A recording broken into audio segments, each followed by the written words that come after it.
I think I've made it abundantly clear that video ideas just don't come naturally to me. That's why it takes months for me to crank out just a single video. So when King Carter reached out to me to receive POPGOES Arcade early to potentially make videos, I simply couldn't refuse. I mean hell, the 2016 FNaF Fan Games sparked a lot of my interest in not only the POPGOES series, but FNaF Fan Games as a whole. POPGOES Arcade Premium is a slight remake of POPGOES Arcade 2020, adding some quality of life improvements and an entirely new campaign after finishing the main story. For simplicity's sake, I'll be referring to the premium version as just POPGOES Arcade from now on. POPGOES Arcade is split up into two stories, the Dead Forest and the Machinist, both of which do a great job setting up the story and plot points to hopefully be elaborated on in POPGOES Evergreen. Yeah, that's right, this is a teaser game, a concept that very few developers have tried in the past because of how much of a hassle it is to create an enticing prologue. And yet, POPGOES Arcade does it perfectly, and that's what I really want to talk about. This is a really good setup for Evergreen. Not only that, POPGOES Arcade is just a very fun and addicting RPG. That is something I can't say very often, so I thought that we would take a look at POPGOES Arcade and bring some light to it,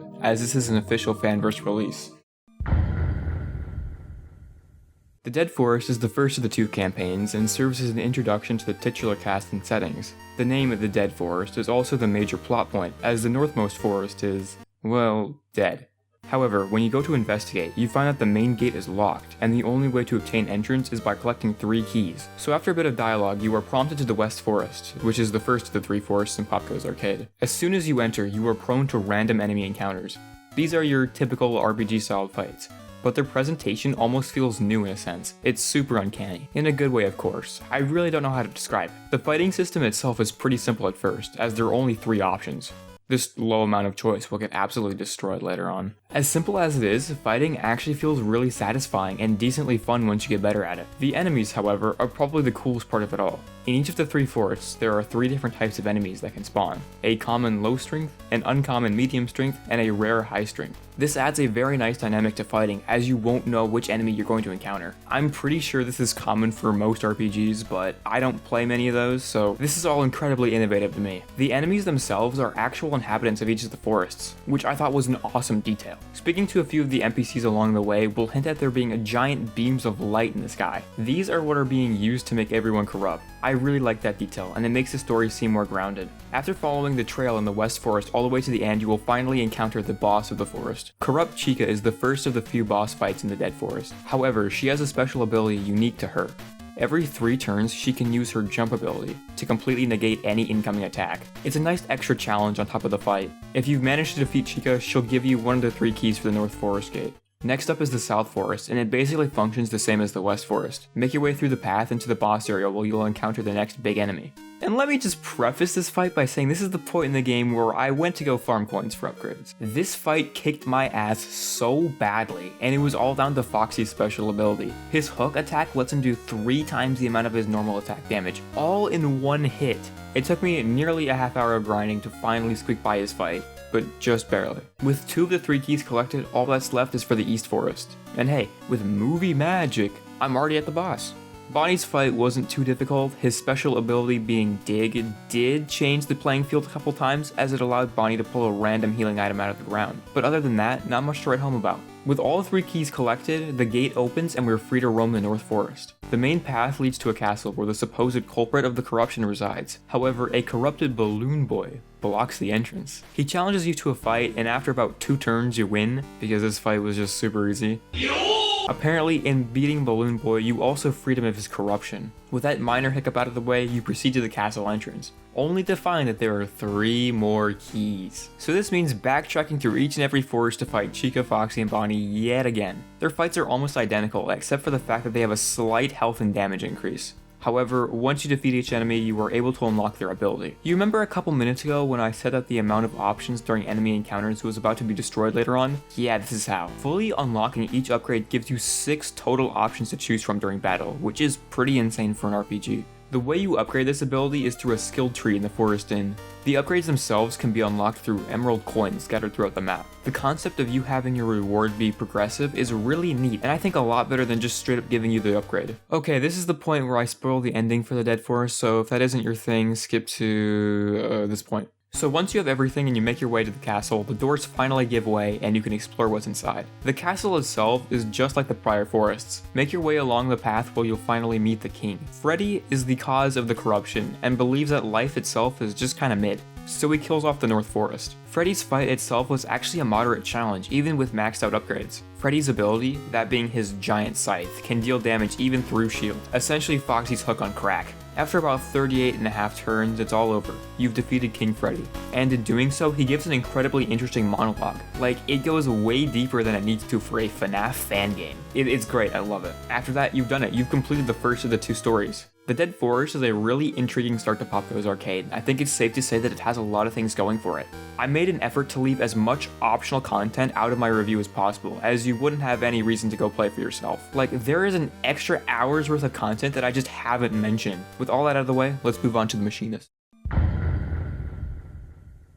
The Machinist starts off almost exactly where we left off. A month has gone by since the events of the Dead Forest, and everyone is doing much better since then. However, a giant hole has emerged in the Forest Inn and has taken Menorah. It is now your job to save the world yet again. Upon further inspection of the sizable hole in the floor, you discover the perpetrator, a mysterious figure named the Machinist. The Machinist had made a deal with Freddy that if he built the giant lasers of death for him, he could do whatever he wanted with the underground. And what he did exactly was build robot versions of you and your friends. Clearly, the Machinist does not have the best social skills. He tells you to come see him, but the way is blocked by a cart that can be moved with 3 keycards, each of which are, you guessed it, in the 3 forests. Backtracking through the West Forest, you begin to see the enemies that were in the Dead Forest have fully recovered and aren't corrupt anymore.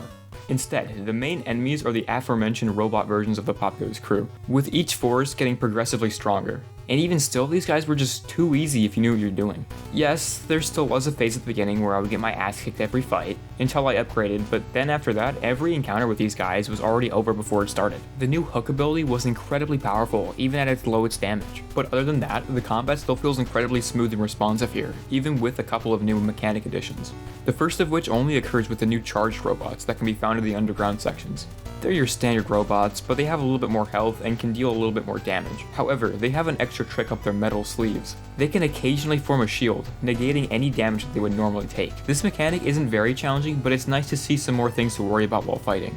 It really makes sections where you're fighting non-stop feel more engaging. The second and arguably most important new mechanic to fighting is overkill. If you lower an enemy's HP right to the bottom and then hit him with a ton of damage, you'll enable the overkill meter. This is based on how much damage is done in correlation to the total enemy's HP. There's a whole calculation to this, which I don't feel like getting into.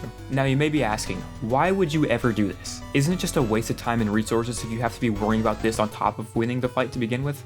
And well, yes, it can be a bit more to worry about on top of the fight. I always saw it as optional, until I realized the incentive. You see, in the Machinist, there is a new form of currency, scraps, which you can sell to Blake for upgrades. These upgrades are like more health and higher damage. These upgrades are entirely optional for the entire game.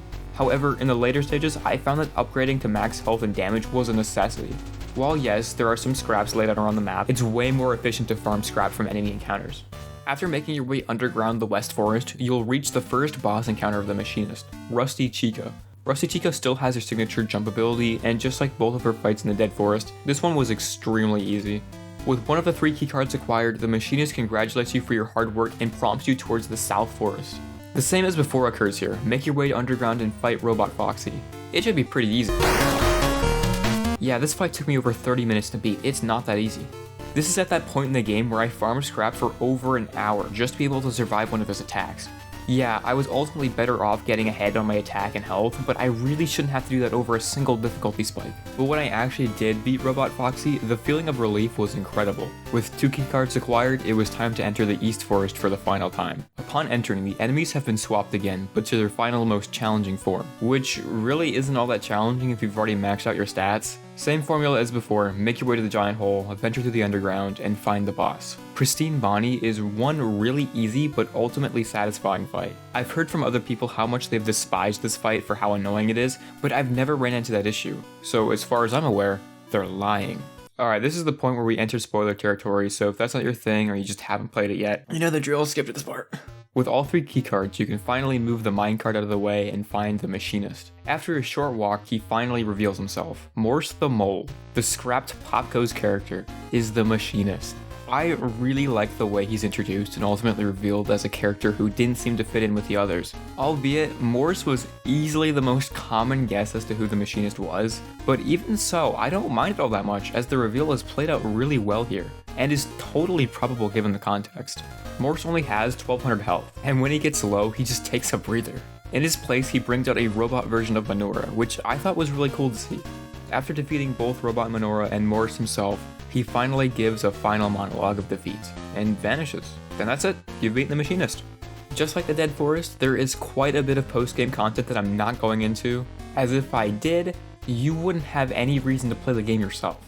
POPGOES Arcade was an incredibly fun experience, and I would definitely recommend it to anyone looking for a thrilling FNaF spin-off.